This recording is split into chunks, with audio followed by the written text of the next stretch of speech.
6월달 한 달 동안 저희가 지혜에 대해서 말씀을 나누고 있습니다. 근데 그 지혜를 뭐라고 했죠? 한번 따라해 보시겠습니까? 다음을 생각하고 선택하는 능력. 성경에서 말하는 지혜는 다음을 생각하고 선택하는 능력입니다. 그래서 저희가 지난 첫째 주에는 이주연 목사님 통해서 지혜에 대한 전체적인 얘기를 들었습니다. 하나님을 생각하는 것이다. 그러면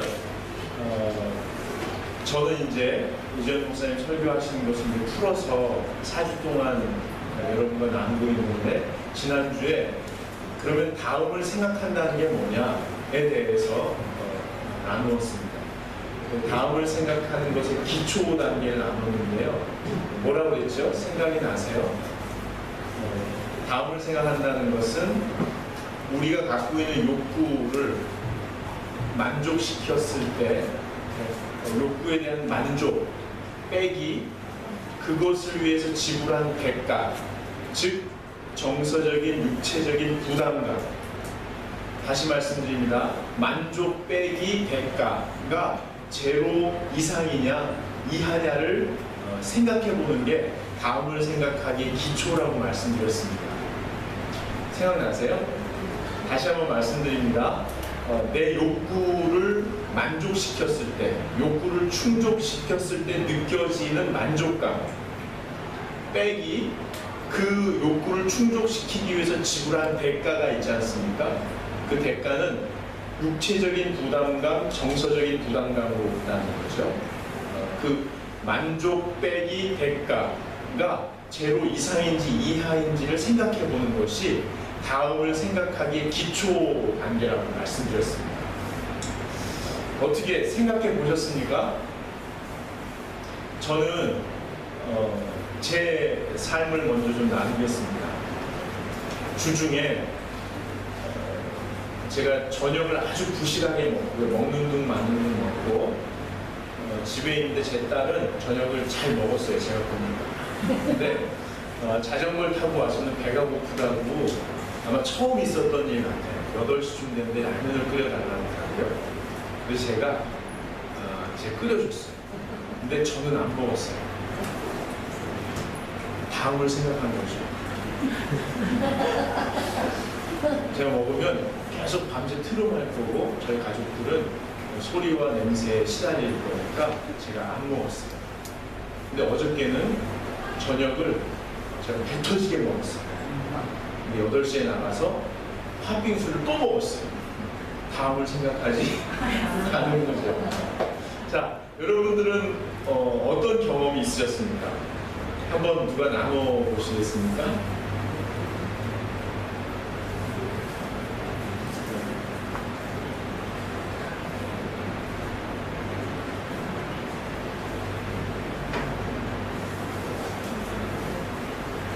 누가 한번 나누시겠어요?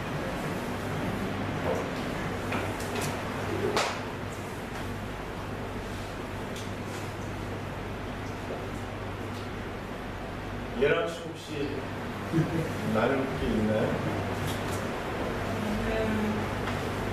지금 전시에 이제 오픈했는데요. 그 욕심이 있잖아요. 그래도 부모님은 늘 아침에 일찍 가서 하고 저녁을 좀 일찍 마무리하라고 했는데, 저는 할 수 있을 때 빨리 하려고 밤을 새고 다음날 아침은 이제 다른 사람들처럼 규칙적인 일찍 생활하지 않고 뒤로 가는 거죠. 나는 아침 9시 시작하기 전에 낮에 시작하고 밤을 새고, 그러니까 이제 아침이 7시에 시작하는 건데요. 그래서 이게 시간이 계속 뒤로 이렇게 미뤄지는 불규칙한 생활이 되더라고요. 예, 다음을 생각한다는 것은 상당히 어렵습니다. 왜냐하면 인생에는 관성의 법칙이 작용되기 때문에 그냥 하던 대로 하기가 쉽거든요. 근데 지혜로운 사람은 불편하지만 다음을 생각하게 됩니다. 자, 그런데 인생이라는 게 어찌 사발면이나 팥빙수 그리고 수면 시간 이런 걸로 한정 지을 수 있을까요? 어떤 분이 얘기하죠. 인생은 목사님 살아보시면 알겠지만 훨씬 복잡합니다. 복잡하다는 것은 뭐냐면 우리 안에 다양한 욕구가 있고 욕구가 충돌된다는 것입니다. 욕구가 충돌된다는 것. 그래서 오늘은 다음을 생각하기에 중급에 대해서 말씀을 드리겠습니다. 여러분이 많이 아실 텐데요. 아브라함 매슬로우라는 사람이 인간의 욕구 5단계에 대해서 얘기했습니다. 이 이론에 대해서 여러 가지 반론을 제기하는 사람들이 많고 저도 거기에 동의합니다. 그렇지만 이 사람의 통찰을 나누는 것이 좋을 것 같습니다. 이 사람의 관점으로 우리 내면을 한번 들여다보는 것이죠. 이 사람이 뭐라고 얘기했냐면 사람의 욕구 체계는 복잡하다. 우리 속에는 많은 욕구들이 있다. 그것이 꿈틀거리고 있다. 그런데 욕구마다 단계가 있다는 거예요.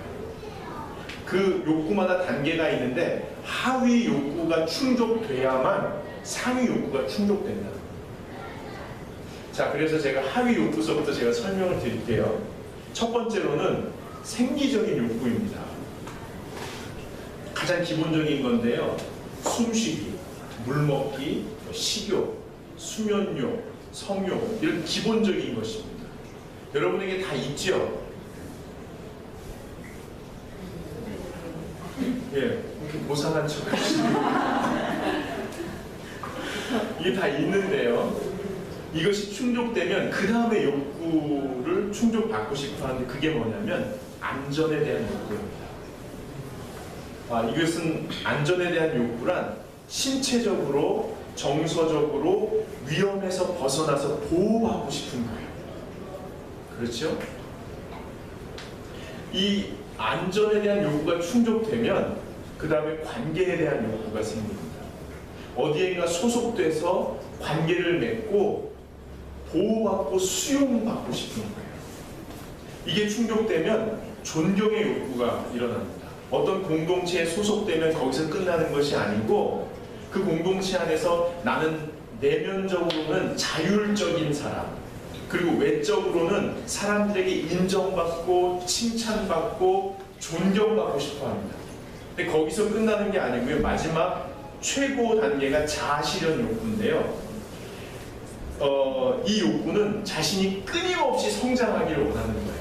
그래서 온전하고 성숙한 사람, 하나님께서 나에게 주신, 신께서 나에게 주신 그 가능성, 잠재력이 극대화돼서 자기의 길을 묵묵히 걸어갈 수 있는 존재가 되고 싶어 한다는 거죠. 여기에 대해서 여러 가지 반론을 제기합니다. 생리적이고 안전에 대한 욕구, 이 본능과 학습된 욕구, 자아실현, 존경받고 싶고 이것을 너무 이렇게 혼용해놨다. 너무 이렇게 단계적으로 인위적으로 만들어놨다. 이런 반론을 제기하고 또 하나는 사람은 여러분도 경험하셨겠지만 하위 욕구가 더 중요한 게 아니고 사실은 상위 욕구 때문에 하위 욕구를 내려놓을 때도 있더라. 이런 것이죠. 그래서 저는 반론을 제기하는 사람들뿐만 아니라 성경적인 관점에서 성숙한 사람은 이런 사람이다라고 말하고 싶은데요. 첫째는 자신의 욕구를 그대로 파악하고 인정하고 수용하는 겁니다. 내 안에 있는 다양한 욕구가 있다는 것을 그냥 인정하는 거예요. 이런 욕구도 있고 이런 욕구도 있다. 이것을 구체적으로 잘 살펴보고 인정하는 겁니다. 그런데 두 번째가 더 어려운데요. 이 다양한 욕구의 조화를 이루는 것입니다. 조화를 이룬다는 것은 뭐냐면요. 상위 욕구가 하위 욕구를 설득하는 것입니다. 마치 성숙한 어른이 미성숙한 어린이를 그건 욕구가 아니야 이렇게 하는 게 아니고요. 그 욕구도 인정하고 설득하는 겁니다. 울고 있으면 그 마음이 풀릴 때까지 기다려주고 도닥거려주고 그렇지만 우리가 이쪽으로 가야 돼 라고 자기 안에서 그런 작업들이 일어나는 거예요. 예를 들면 이런 겁니다. 여러분, 생리 욕구가 가장 위고 그 다음에 안전이잖아요. 근데 안전 욕구가 생리 욕구를 설득할 때가 있어요. 예를 들면 군인들이 불침번호를 쓰잖아요. 군대 가보시죠. 근데 그건 아시죠? 불침번 써보신 적 있으세요? 네. 제대로 앞두고 계시는. 예. 불침번을 써보셨어요? 일부 때는 어떤 그 유찬 형제가 왔는데 지금 장교 있잖아요. 자기는 전혀 안 씁니다. 이랬는데 장교 아닙니다. 훈련만 해도 썼고요. 훈련을 일찍 근무를 하나에 내원. 그때 쓰시는 군인들이 졸리고 눕고 싶고 자고 싶은데 공동체의 안전을 위해서 깨어있는다. 월요일날 아침에 출근하시죠. 자고 싶은데 가족들의 안전과 자아 실현을 위해서 일어나는. 건강검진을 위해서 전날 밤부터 아침까지 굶잖아요. 근데 나는 생리적인 욕구를 참을 수가 없어서 밥 먹고 가서 검사 받는 사람은 없단 말이죠. 자, 그런가 하면 또 안전의 욕구를 사랑의 욕구, 관계의 욕구가 설득할 때가 있습니다. 이게 만들어진 이야기인 것 같긴 한데 세상 어딘가에 있을 법한 이야기가 있습니다. 저도 들었는데요. 가난하지만 우애가 아주 좋은 형제가 있습니다. 이들이 긴 여행을 마치고 집으로 돌아오는데 넓은 벌판 숲속에서 이따만한 금덩어리를 발견해 본 적 있으세요? 이만 머리통만한.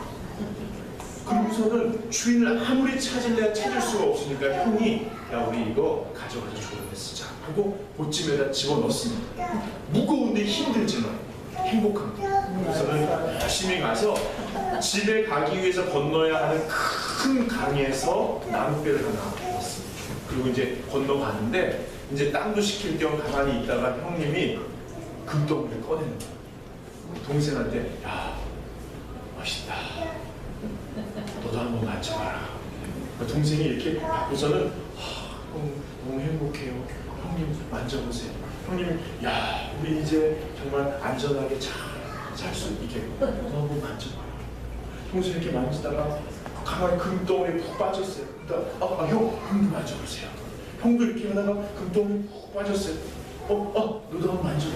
이렇게 하다가 한 30분이 흘렀는데 형님이 강 가운데로 이렇게 가다가 금덩어리를 이렇게 두다가 강물에다가 슉 던져버렸어요. 동생이 형님 아니 왜 그러셨어요? 형님이 그러는 처음엔 참 좋았는데 이렇게 들고 있을 때 좋았고 네가 금덩어리를 이렇게 들여다보는 모습이 참 좋았는데 그 다음에 내가 받고 나서는 주기가 싫어지더라.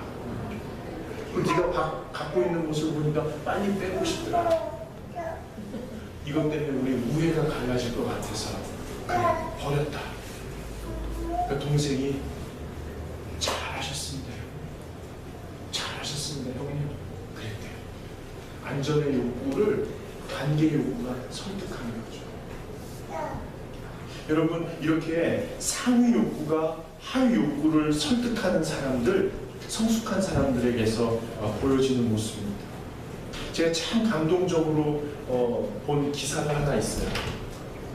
피아니스트 이경미 씨가요 지금 51세 되는데요. 상트페테르부르크 이거 발음 맞아요? 상트페테르부르크.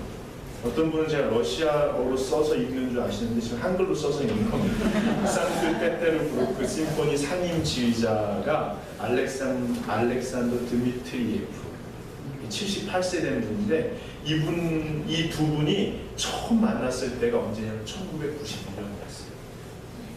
그때가 언제냐면 여러분 기억하실 거예요. 고르바초프가 러시아 개혁을 일으킬 때예요. 러시아 공항에는 군인들이 다 기관총하고 수류탄을 들고 있었어요.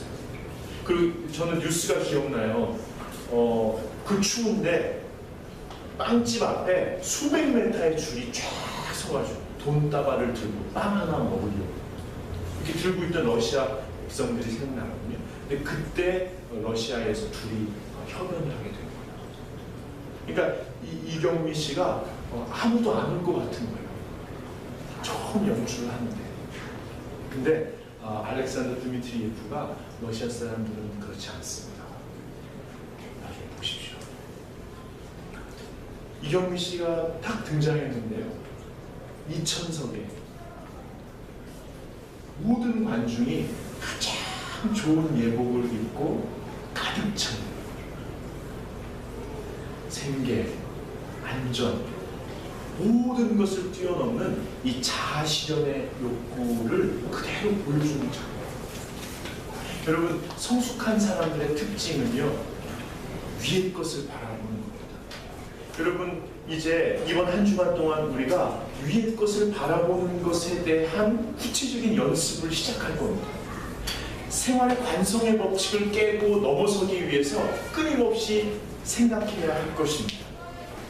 근데 문제는요, 인생이 그렇게 아름답게 위의 것의 욕구가 우리 하위 욕구를 잘 설득하고 통제하지 못한다는 겁니다. 왜냐하면 위의 것이라고 해서 힘을 갖는 건 아니거든요.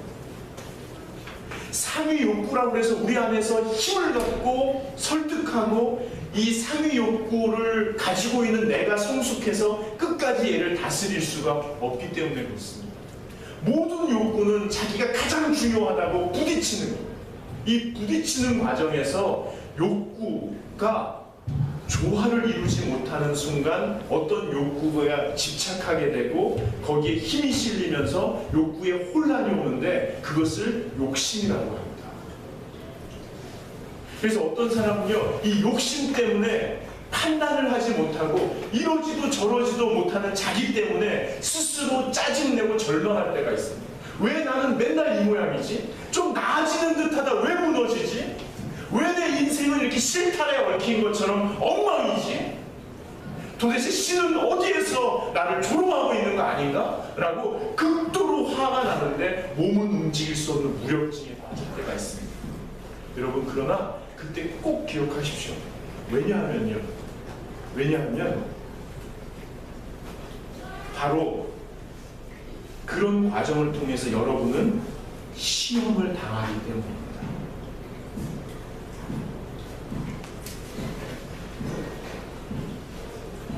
시험은 욕구에 집착하는 욕심으로 인한 혼란입니다.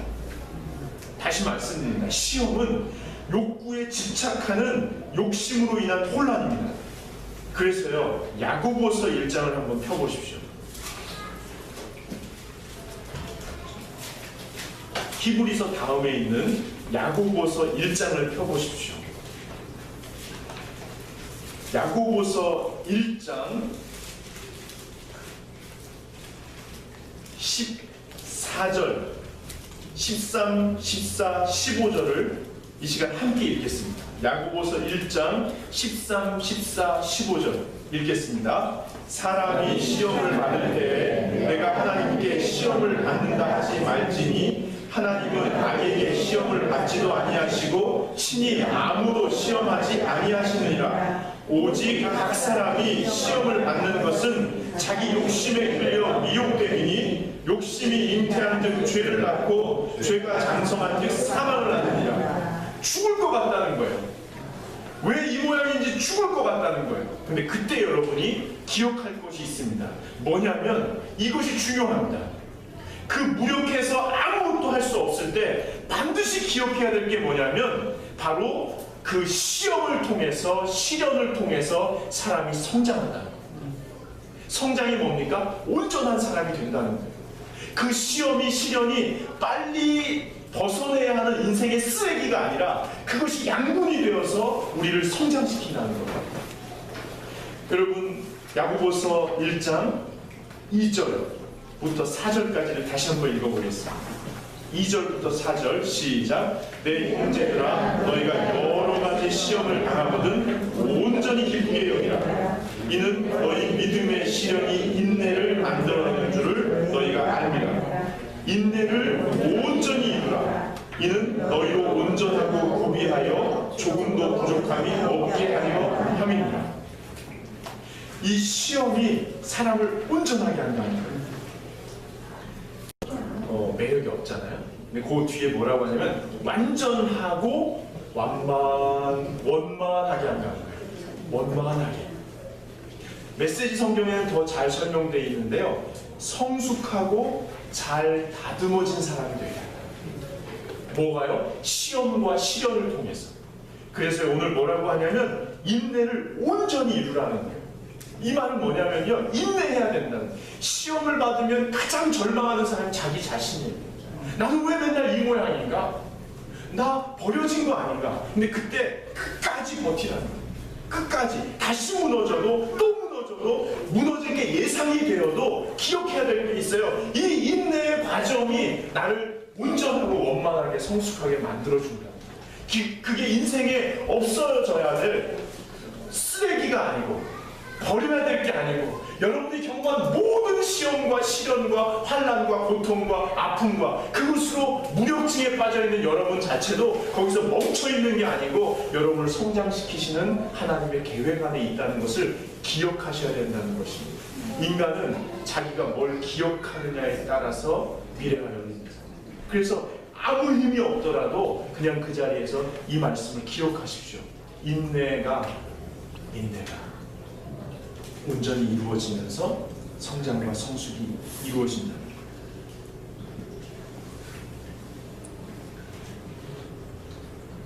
여러분, 그리고 더 중요한 것이 있습니다. 다시 골로새서 1장 말씀으로 3장 말씀으로 넘어옵시다. 326쪽이라고 하셨는데요. 그래서 이 혼란이 있을 때, 이 시험 속에 있을 때 어떻게 해야 되느냐, 오늘 말씀이 그 답변을 주고 있습니다. 3장 1절을 한번 같이 읽어보겠습니다.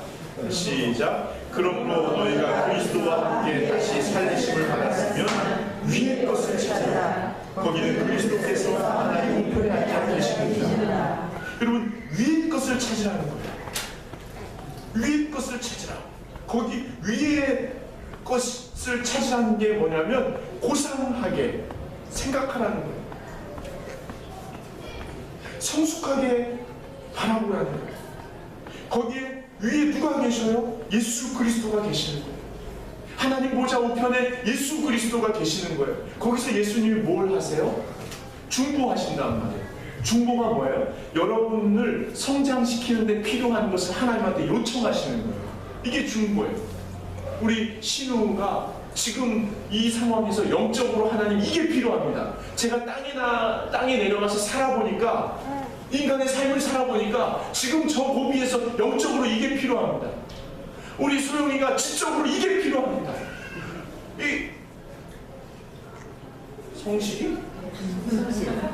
성실이가 지금 크려면 오장육부, 내장기관, 사지백체, 세포에 무슨 약장수간데 이런 게 필요합니다. 예수님이 중보하신다는 거예요. 한 사람이 온전히 성장하는 데 있어서 필요한 게 이거라고 그 옆에서 누가요? 성령이 말할 수 없는 탄식으로 탄식하며 기도하고 그래서 기도하고 계시는 거예요. 어지럽네요.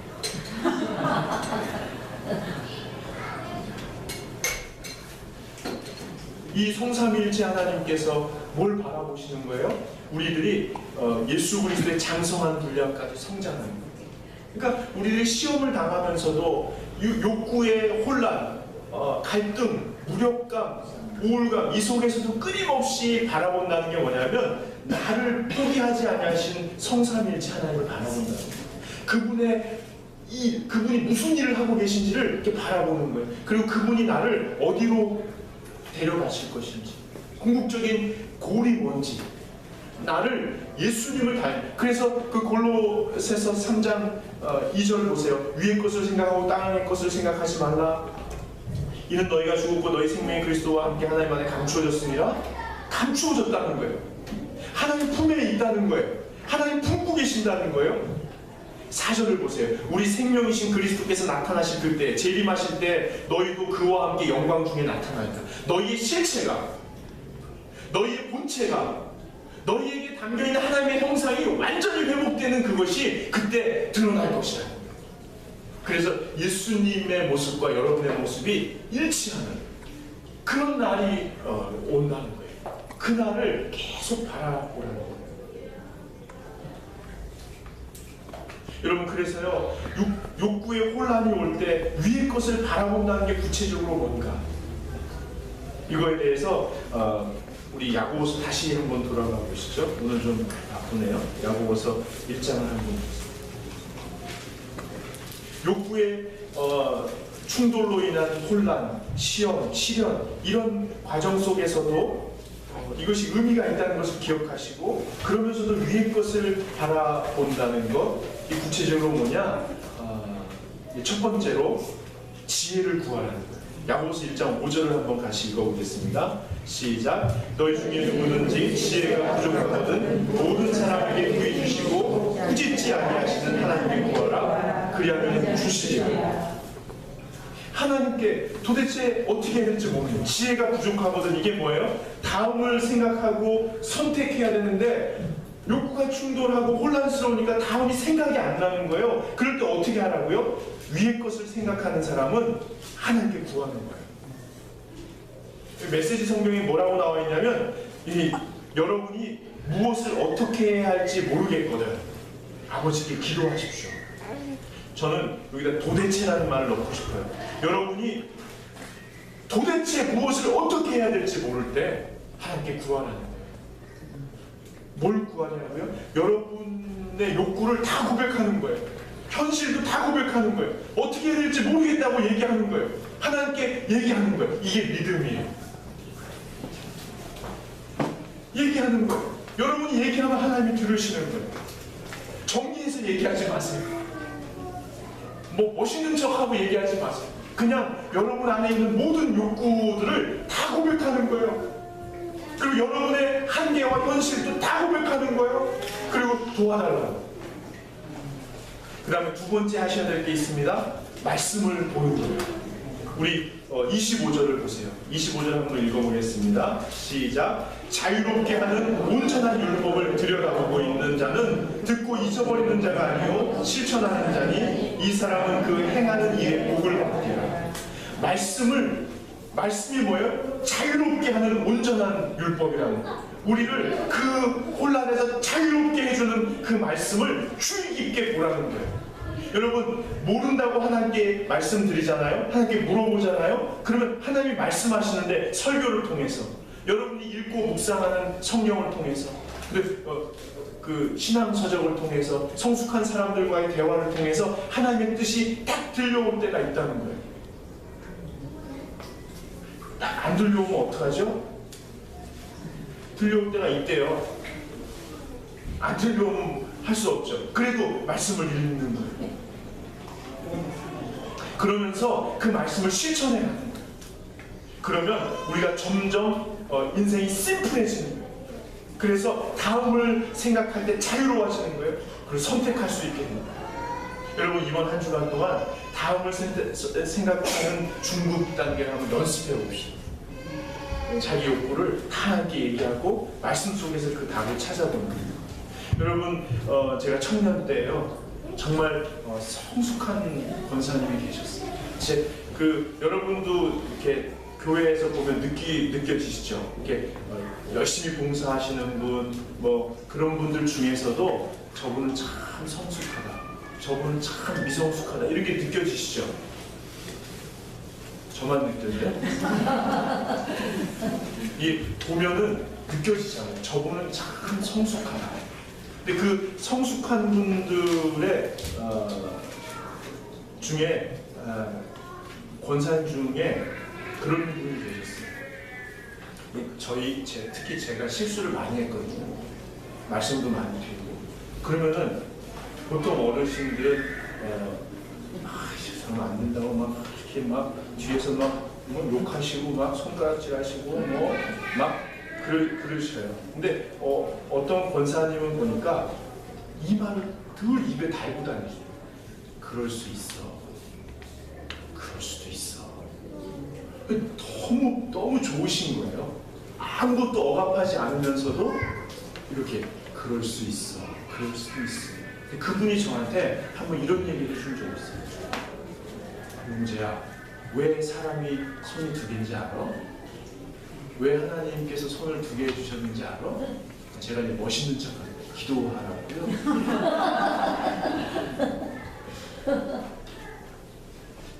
웅치마라고요? 그분이 그러시는 거예요. 한 손으로는 자기, 한 손으로는 남을 돕고, 그리고 가끔 바꿔야 될 때가 있어요. 바꿀 때 하는 말이 그럴 수 있지. 또 바꿀 때 하는 말이 그럴 수도 있지. 그땐 잘 못 알아들었어. 근데 이번에 설교를 준비하고 말씀을 묵상하다가 제 큰 깨달음을 하나 얻었어요. 여러분 야고보서 1장 26절 27절 한번 보세요. 같이 한번 읽어보겠습니다. 시작. 누구든지 스스로 경건하다 생각하며 자기 혀를 제갈 물리지 아니하고 자기 마음을 속이면 이 사람의 경건은 한 것이라. 하나님 아버지 앞에서 정결하고 더러움이 없는 경건은 곧 노아와 바울을 그 환난 중에 돌보고 또 자기를 지켜 새 속에 물들지 아니하는 그것이니라. 이 말씀이요. 한 손으로는 자기 혀를 제거합니다. 한 손으로는 소외된 사람입니다. 그리고 바꿀 때는 뭐라고요? 그럴 수도 있지. 그럴 수 있어. 한번 해보시죠. 손으로 그렇게 해보세요. 바꾸시면서 그럴 수도 있어. 바꾸시면서 그럴 수 있어. 그럴 수 있어. 그럴 수도 있어. 여러분 제발 남 얘기하시는 거 마시고, 제발 욕하지 마시고 속으로 그냥 삼키세요. 제갈 물리래요. 제갈. 혀에다 제갈을 물려. 그럴 수 있어. 그리고 돕는 거. 그럴 수도 있어. 그리고 부탁드립니다. 이 말은 단순히 도덕적인 얘기를 하자는 게 아니고요. 자기 자신에게도 이렇게 하자는 거예요. 그럴 수 있어. 그럴 수도 있어. 그럴 수 있어. 잘하려고 안 되면 그럴 수 있어. 또 실패하면 그럴 수도 있어. 괜찮아. 그리고 한 손으로는 자기를 탓하려는 걸 막 틀어막고 제갈 물리고 자기를 도와주세요. 그 소외받고 그 충족받고 싶은 욕구를 자기가 도와주세요. 그리고 자꾸만 힘이 나면 성숙해져 가면서 상위의 욕구가 여러분의 하위의 욕구를 설득하도록, 그래 울어라, 같이 울자, 그래 같이 채우자, 같이 가자. 그래서 나중에 만납시다. 천국에서. 자, 오늘은 죄송한데요, 주보에 있는 찬송을 여러분 나눠드린 십자가의 전달자라는 노래로 바꿔서 하겠습니다.